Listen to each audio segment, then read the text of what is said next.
예수는 나는 모든 문제 끝났습니다. 이제 우리 신앙 고백합니다. 주는 그리스도시요 살아계신 하나님의 아들이십니다. 믿습니까? 이것만 믿으면 끝납니다. 하나님께서는 우리에게 시간 말씀 주시고 그 말씀을 언약으로 붙잡는 사람들 통해서 말씀을 이루어 가십니다. 2020년 하나님 우리에게 주신 언약은요, 3시대를 누리자.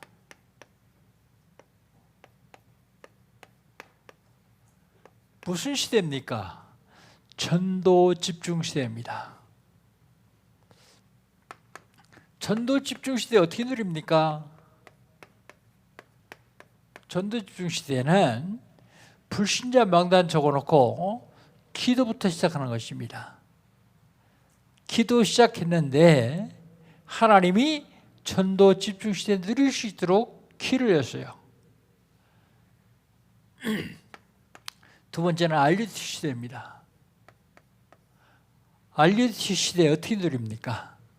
아동센터, 복지센터, 치유센터, 문화센터, 다민족 센터 세워서 렘넌트들을 서밋으로 세우는 것입니다. 세 번째가 237 시대입니다. 237개국 중에서 한 나라를 정하고 그 나라 복음화를 위해서 기도하는 것입니다. 그러다가 하나님이 문 여시면 그 나라 선교 캠프 가는 겁니다. 우린 그거 했는데 하나님은 한 나라의 복을 주십니다. 어떻게 하면 되겠습니까? 응답받으면 됩니다.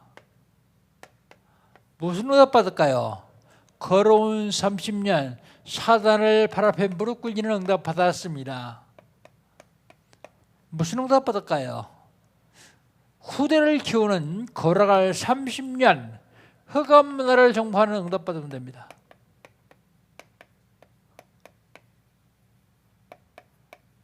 흑암 문화가 우리 전 세계를 혼란스럽게 하기 때문입니다.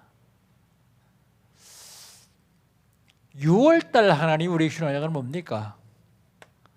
세상 살릴 새 팀입니다.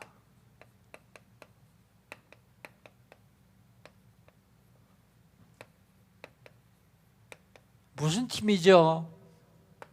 서밋 팀입니다. 서밋 팀은 하나님과 소통할 수 있는 사람이 서밋 팀이요. 서밋 팀은 구원자의 대리자가 서밋 팀입니다. 서밋 팀은 여정을 알리는 순례자가 서밋 팀이요. 서밋 팀은 하나님 우리에게 주신 권세가 있는데 그 권세를 누리는 사람이 서밋 팀입니다. 서밋 팀은 미래 응답을 미리 받는 사람들이 서밋 팀이요. 두 번째는 인턴십 팀입니다.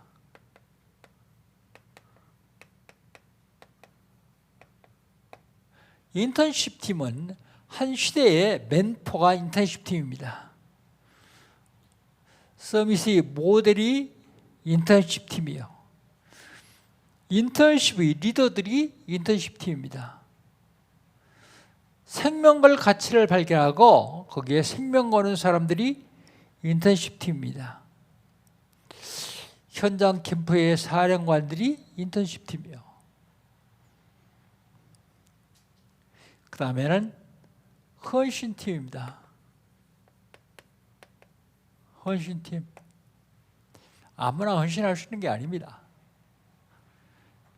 헌신하면 헌신팀은 헌신하고 내가 헌신했다고 하는 생각도 잊어버리는 사람이 헌신팀이에요.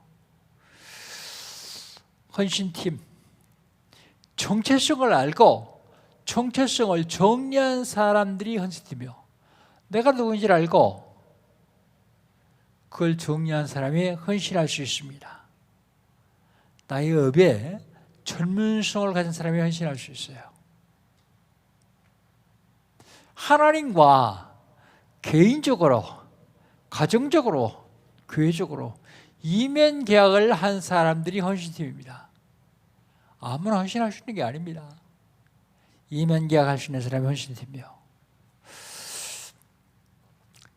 그러면 지난주에는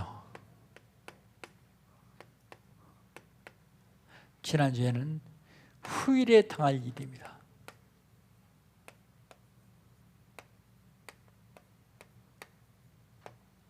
후일에 당할 일. 제가 세 사람으로부터 이 질문 받았어요. 목사님, 제목이 똑같아요. 그런데 부제가 있어요. 부제. 아버지의 축복입니다.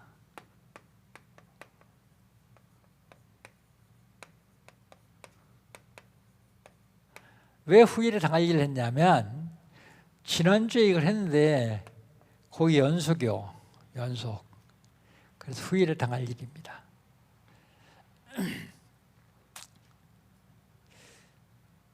지난주에는 4명의 자녀들이 후일에 당할 일을 얘기했어요. 첫 번째가 루벤이요. 루벤은 장자로서 장자의 복을 받아야 되는데 장자의 복을 못 받고 저주를 받았어요. 왜요? 아버지 심상을 더럽히기 때문이에요. 두 번째가 시몬과 레위요.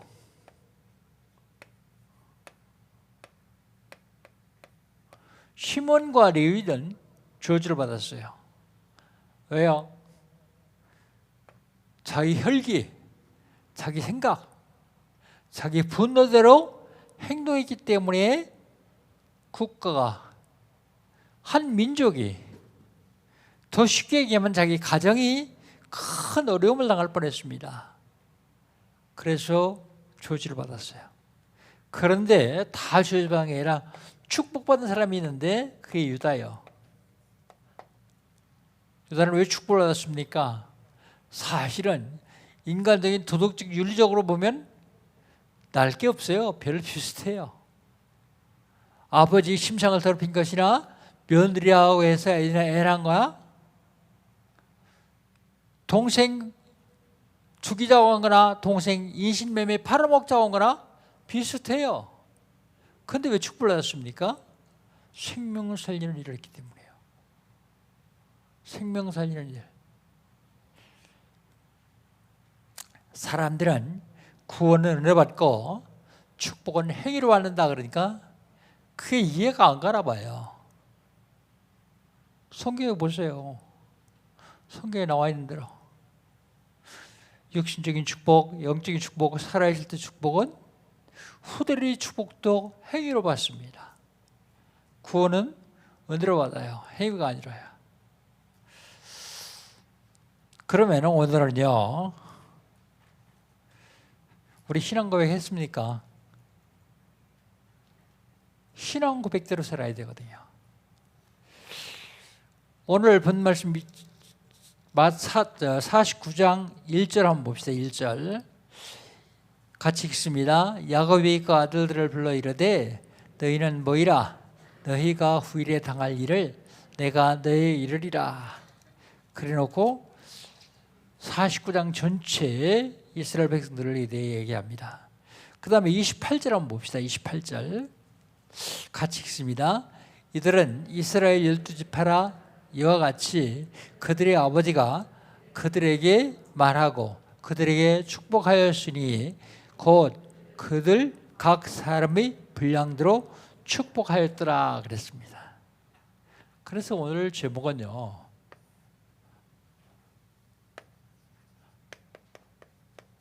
언약의 여정 29번째예요.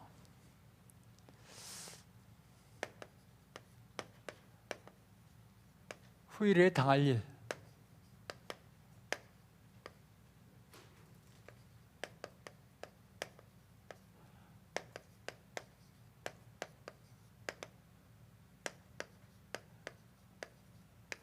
부재.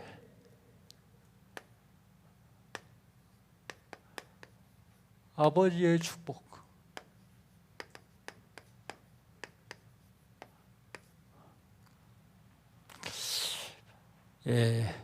야곱에게는 12아들이 있었는데 4명만 지난 주간에 축복을 했어요.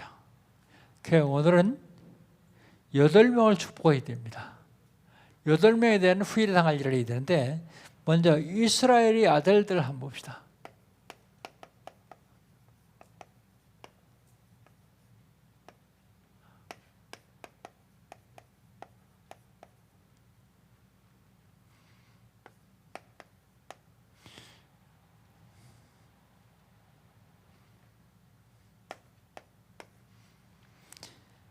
먼저 13절 한번 같이 읽어봅시다. 13절입니다. 13절 우리 한음 성을 한번 같이 읽어봅시다. 스불론은 해변에 거주하리니 그곳은 배 매는 해변이라. 그의 경계가 시돈까지 이르르다. 스불론이라는 사람은요,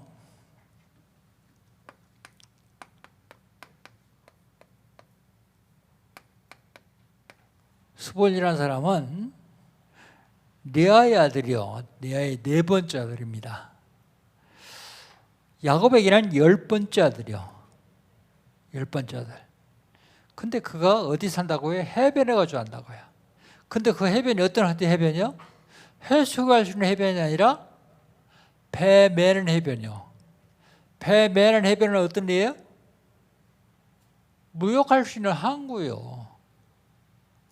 그 얘기는 무역업을 통해서 경제의 부여를 누리는 사람일 것이다. 사람이 될 것이다. 그 얘기입니다. 두 번째 축복을 했습니다.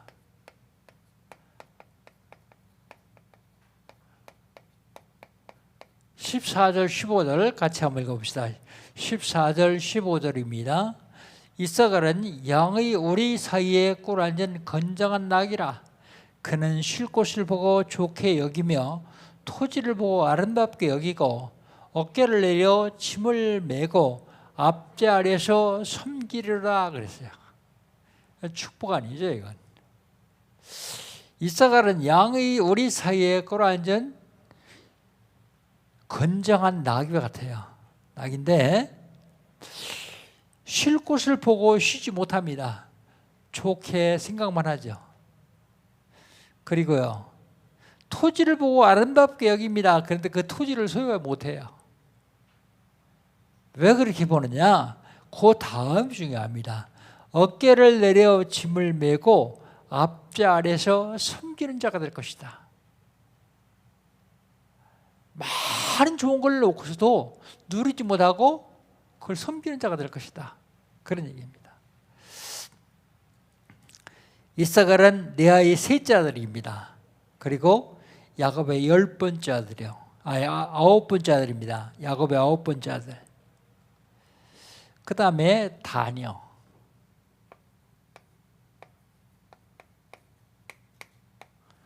단은 16절부터 18절까지요. 16절부터 18절까지 한번 같이 읽겠습니다.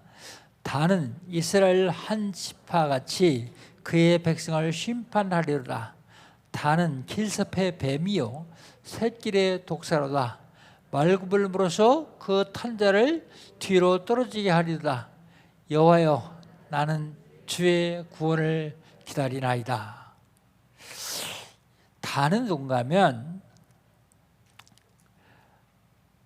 야곱의 첫째 아내 레아가 아들 넷을 낳았어요. 그런데 라헬은 남편의 사랑을 독차지하면서도 아들이 없어요. 그 시기해가지고 자기 여종, 자기 종 비라를 주어서 남편으로 하여금 아들을 낳게 하는 첫 번째 아들이요. 그러니까 비라의 첫 번째 아들일 뿐만 아니라 야곱의 5번째 아들입니다. 그는 길섭의 뱀, 새끼의 독사, 그리고 그가 하는 일은 말굽을 물어서 말탄자를 떨어뜨리는 일, 그리고 자기 백성을 심판하는 일, 그러면서 뭐라고요? 여호와의 구원을 기다리는다, 그렇게 얘기하고 있습니다. 성경을 이상하게 해석하는 사람들이 한참 우리는 단지파다 그런 얘기를 많이 했어요. 단군 자손이다. 그건 성경을 이상하게 해석하는 사람들입니다. 전 거기에 절대 동의하지 않아요. 왜냐하면 우리 민족은 세계봉할 민족인데 자기 백성을 심판하는 백성이고 길섭의 뱀이고 독사면 어떻게 되어 있어요? 예, 그 성경을 이상하게 해석하는 사람들입니다. 여기저기 끌어다 붙여가지고 이상하게 해석하는 사람들 얘기예요. 그 다음에 갓입니다. 갓.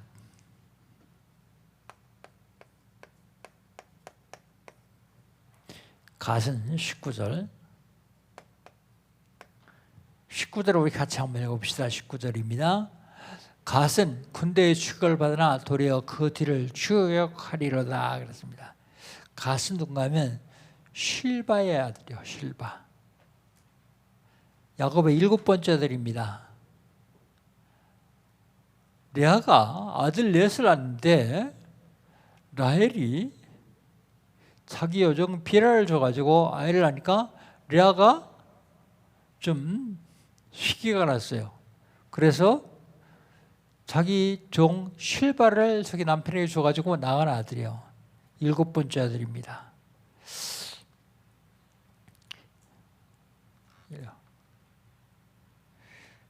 군대의 추격을 받으나 도리어 추격하고 반전에서 승리한 사람이 될 것이다 그 얘기입니다. 그 다음에 아세려.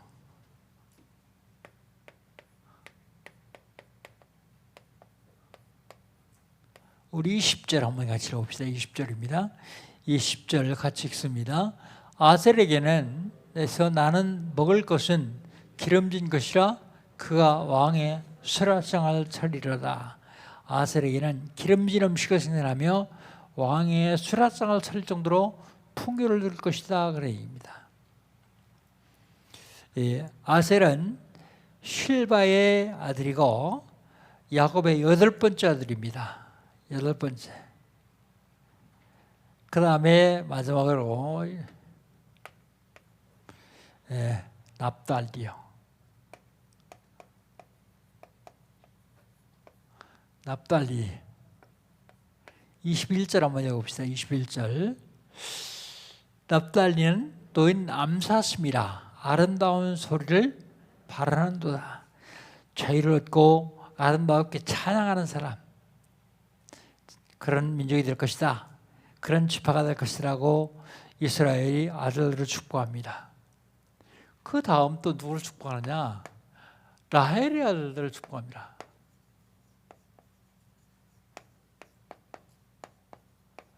라헬의 아들.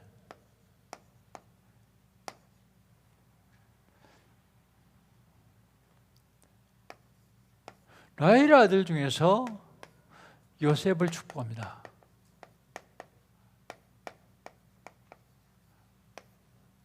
아마 내 생각에는 야곱이 요셉을 더 축복하고 싶었을 거예요. 많은 축복을 하고 나서 좀 부족했다 그런 생각이 느껴집니다. 22절 한번 봅시다. 22절 같이 읽습니다.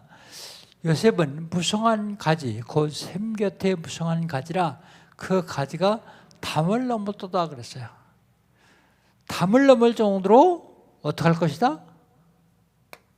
번성할 것이다. 번성할 것이다. 그 다음에 23절 24절을 봅시다. 23절 24절입니다. 활스러운 자가 그를 학대하며 촉기심을 가지고 그를 쏘았으나 요셉의 활은 도리어 굳세며 그의 팔은 힘이 있으니 이는 야곱의 전능자 이스라엘의 반석인 목자의 손을 힘입음이라 그랬습니다. 힘입음이라.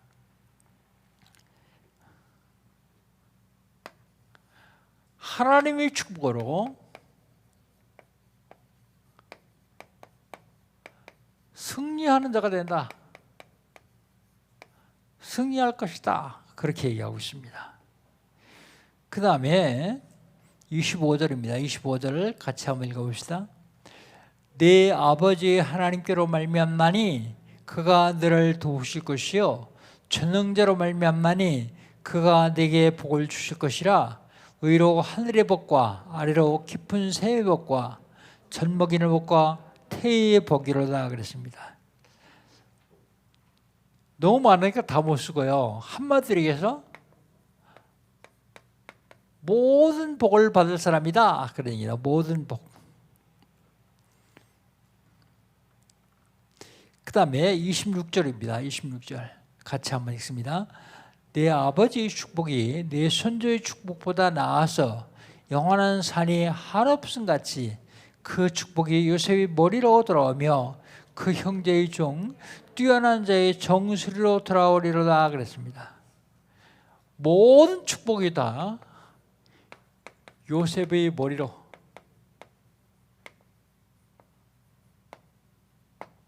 돌아올 것이다. 그렇게 얘기하고 있습니다. 예. 이건 인간의 축복이고 인간의 생각입니다. 하나님은 창세기를 쭉 읽으면 요셉 얘기가 37장부터 나와요. 그래서 창세기 50장까지 요셉 얘기가 나옵니다. 그런데요, 요셉이 너무 훌륭한 일을 하고 너무 좋은 일을 해서 사람들이 속을까 봐서 창세기 37장, 39장 그 사이에 창세기 38장을 집어넣었어요. 세상에 아무리 훌륭하고 아무리 똑똑해도 메시아는 아니다. 그래서 유다 얘기를 거둬넣습니다. 유다 얘기를 38장에. 사실은 요셉이 너무 훌륭한 일을 많이 했죠. 그래서 7명의 렘넌트 제일 첫 번째가 요셉이요. 계속 요셉 얘기해요. 그러니까 어떤 목사님이 그러더라고. 맨날 요셉 얘기만 해도 되겠냐? 근데 맨날 요셉 얘기만 해도 됩니다. 왜요? 그를 통한 하나님의 역사와 그가 한 일을 보면서 그렇게 해야 될 것이기 때문에요. 그런데 그렇게 훌륭한 사람도 메시아는 아니다. 메시아는 하나님이 유다를 통해서 보내시기로 약속하셨기 때문에 유다를 유다의 후손이 메시아가 된다. 그 얘기입니다. 그 다음에 베냐민요.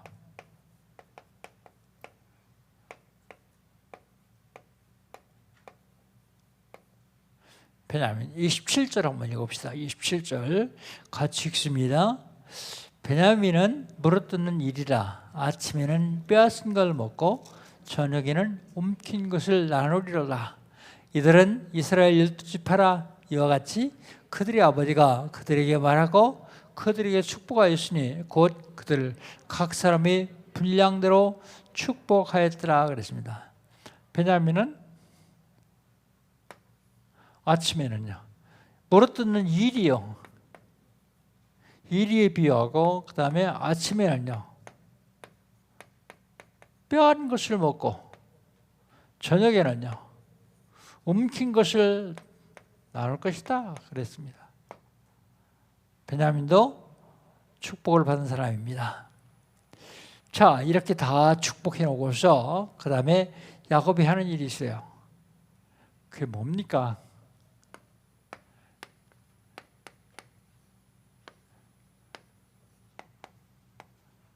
유언을 합니다. 유언. 무슨 유언을 합니까? 장지, 매장지 유언을 해요. 매장지 유언.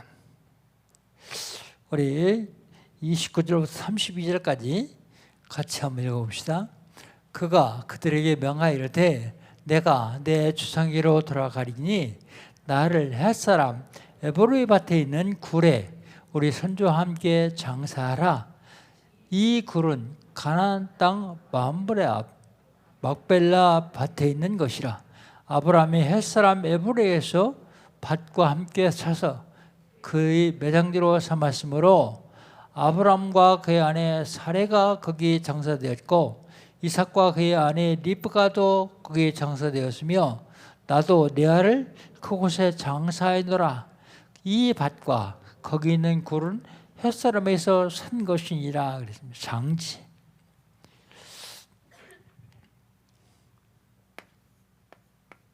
가나안 땅. 왜 장지가 중요하냐? 가나안 땅. 어디를 얘기하냐? 가나안 땅에 에브로의 밭, 햇사람이 있는 막벨라 굴의 장사라.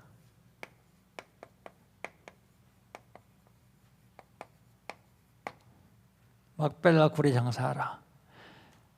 거기는 아브라함과 사라, 이삭과 리브가 선조들이 무덤이요. 이스라엘과 우리나라는 무덤의 차이가요. 우리나라는 땅을 파고 묻는데 이스라엘은 굴을 팝니다. 굴을 파고 시신을 거기다 놔요.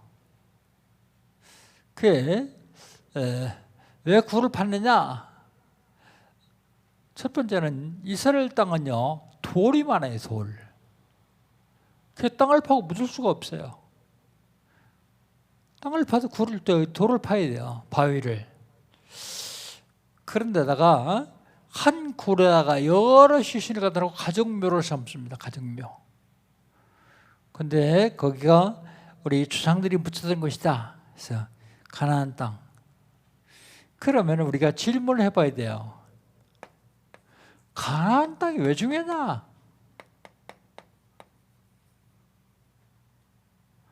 가나안 땅. 가나안 땅이 중요한 이유는 메시아가 오실 땅이기 때문에 그렇습니다. 메시아. 근데 지금은요, 가나안 땅이 중요하지 않아요. 왜 그때는 가나안 땅이 중요했냐면 그때 초림 예수는, 그리스도는 육신을 입고 오셔야 되기 때문에 시간과 공간의 제한을 받아요. 한 장소에 오십니다. 그 장소가 가나안이에요.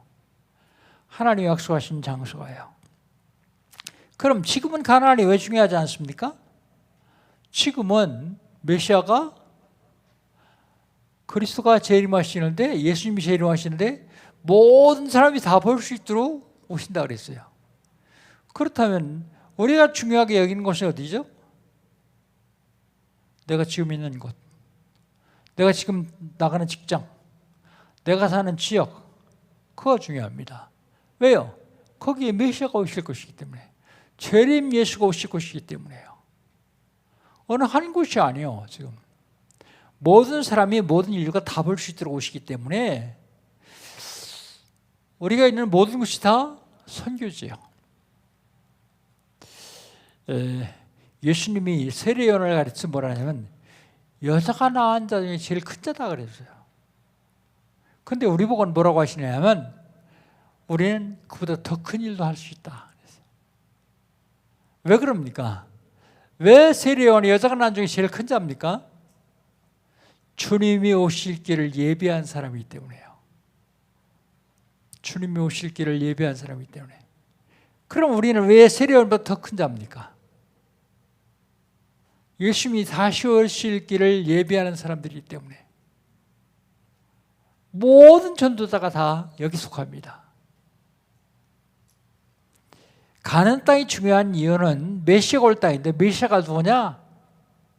하나님 만나는 길 대신 참 선자. 죄 때문에는 저주와 재앙을 완전히 막으시 꺾으신 참 제사장. 인간의 48조 운명을 잡는 마귀의 권세를 완전히 박살낸 참왕. 그분이 오실 것이기 때문에 그렇게 중요합니다.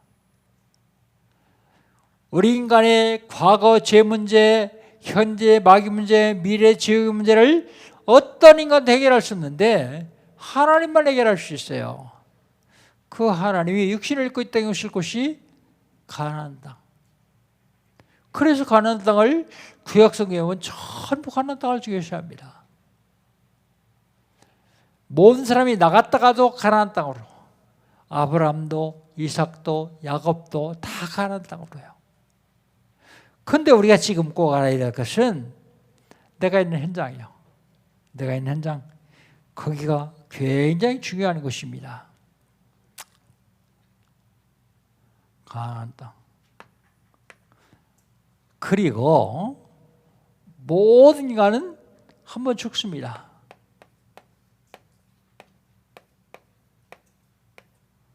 모든 인간은. 야곱의 파란만장한 삶을 마감했어요.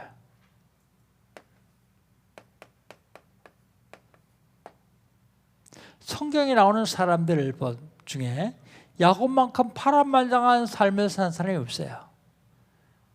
그 사람도 한 번 갑니다. 아무리 평안하게 사는 사람도 한 번 가요. 왜 그렇습니까? 한 번 주는 것은 사람에게 정해진 것이기 때문에 그래요. 안 가는 사람이 하나도 없습니다. 천년 만년 살 것처럼 살지만 안 가는 사람이 없습니다.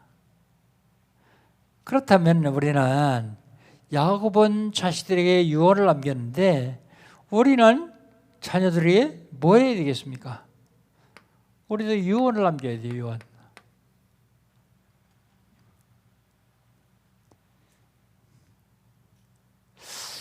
죽지도 않았는데 뭐 벌써 유언을 남기냐 그런데 죽어요. 그러니까 유언을 남겨야 됩니다. 지금 오늘은 집에 가서 유언장을 한번 써보세요. 자식에게 무슨 얘기하고 싶은가? 유언장을 한번 써보세요. 그리고 이 유언장에 써놓은 대로 한번 살아보세요. 그걸 뭐라고 하냐면 종말론적인 삶이다 그래요.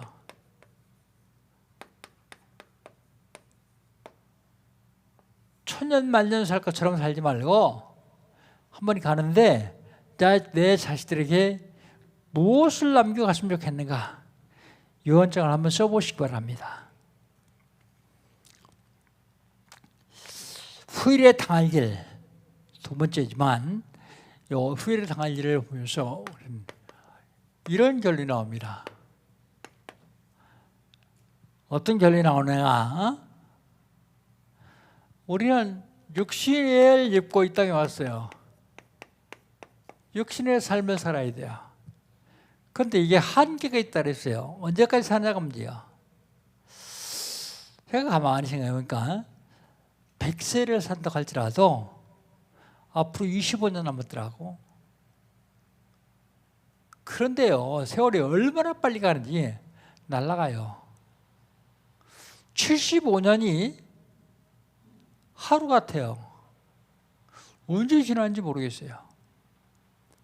복음을 알고 누리고 복음을 전하면서부터는 더 빨리 가네, 이게. 세상 사람들은 뭐라고 하냐면 10대 때에는 인생이 시속 10km로 가는데 10km. 20대 때는 20km로 가고요. 30대는 30km로.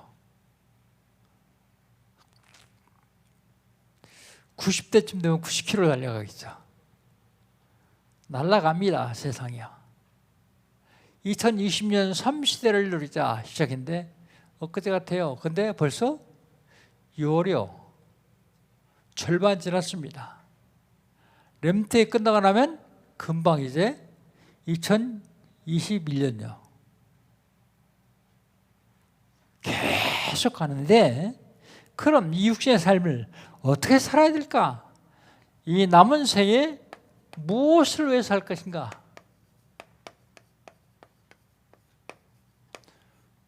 안 죽을 것처럼 영원히 살 것처럼 살지 마시고 내 인생이 얼마 남았다.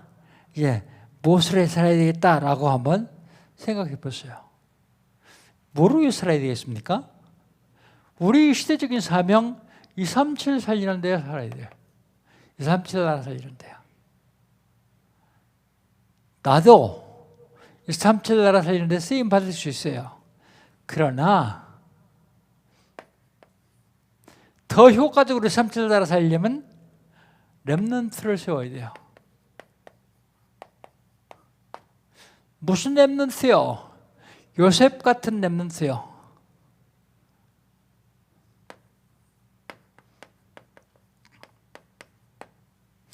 요셉 같은 렘넌트.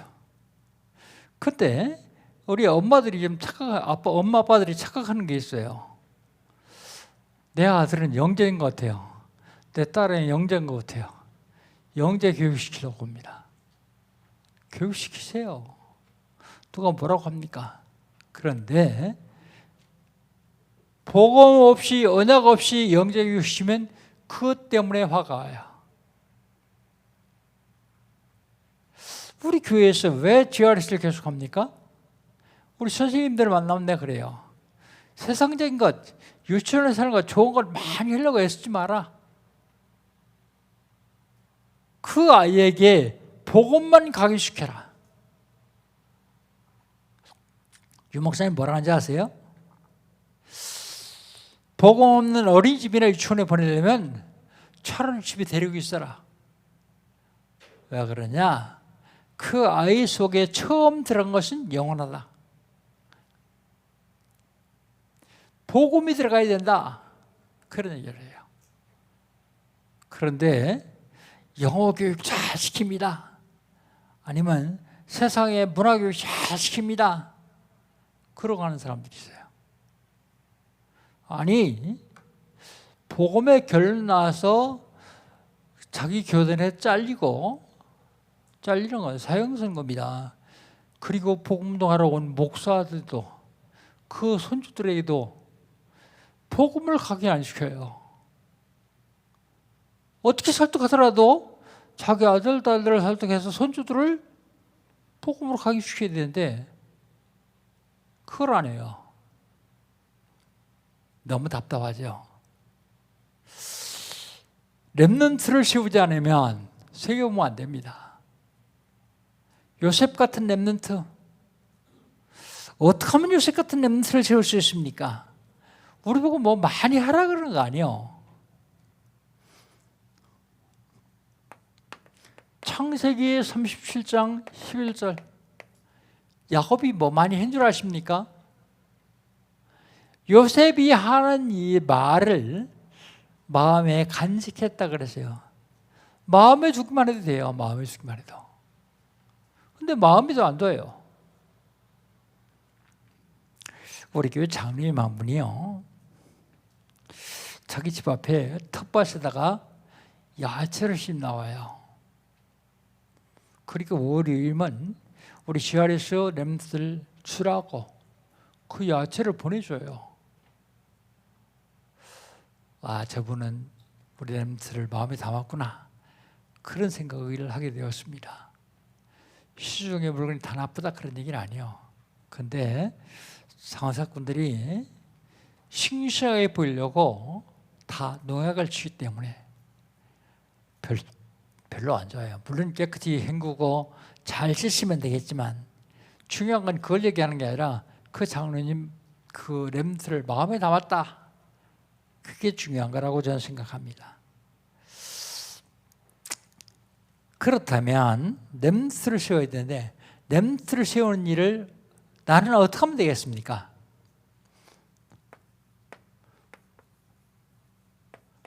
우리는 새성전 운동을 하고 있어요. 지금 RDC 운동이요. RDC를 세워서 아동센터, 복지센터, 치유센터, 문화센터, 담직센터 세워가지고 렘넌트들을 서밋으로 세운 일을 해야 돼요.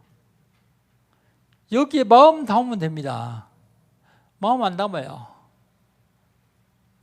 그러면 하나님께 쓰임받지를 못하죠. 기도하고 꽃 올리자 그러는데 한 번도 했겠지.